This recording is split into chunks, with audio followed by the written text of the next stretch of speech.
This object is the oldest continuously used tool on the planet, and it is also one of the most beautiful. These tools were used for nearly 2 million years by hominins, or the group consisting of extinct human species like Homo erectus or Homo neanderthalensis, commonly called Neanderthals, and our direct Homo sapiens ancestors. It is a handaxe. So what is a handaxe? Handaxes are a remarkable and important technology that have been found across Africa, Europe, and Asia. People used these handheld tools for cutting, chopping, scraping, digging, and more. These would have been very handy for helping people prepare animals that had been hunted for food. This is an example that comes from an area in Enna, France, dating back to a time between 700,000 and 200,000 BCE. These handaxes are often called Acheulean Handaxes. Why? Well, many distinct handaxes were discovered in the 1800s at the site of Saint-Acheules near Amiens, France, which is why this type of stone tool production is also referred to as the Acheulean Industry.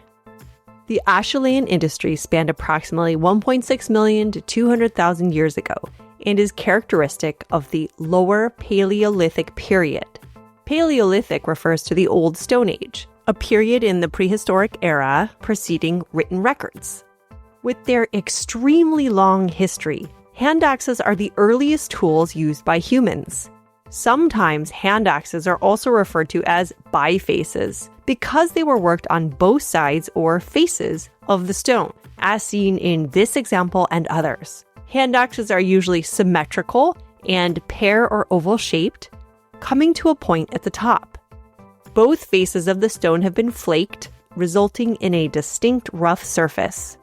The chipped and flaked surface of the stones is worked to resemble its current appearance, not because it was necessary for its function, but likely because people chose to design it this way, and possibly because the flakes from its surface allowed for the use of other smaller cutting tools.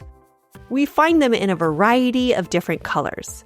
Many are made from flint, but handaxes are also made from other hard stones. They come in different sizes, and some are large enough that they would have been challenging to hold. It's been suggested that perhaps the very large ones weren't functional, but rather status symbols. But we really don't know, given the age of the tools and lack of written records. So, can we consider handaxes as art? Many would argue that yes, because they showcase the human impulse to create aesthetically pleasing things, they're art. While they are primarily tools, they do demonstrate an interest in visual appearance and high levels of craftsmanship. Their overall form suggests an interest in appearance that exceeded their function. Some people believe that there was a need for abstract thought, or thinking without relying on physical objects or material processes to create objects like these, which is something we associate with the broader class of objects we label as art.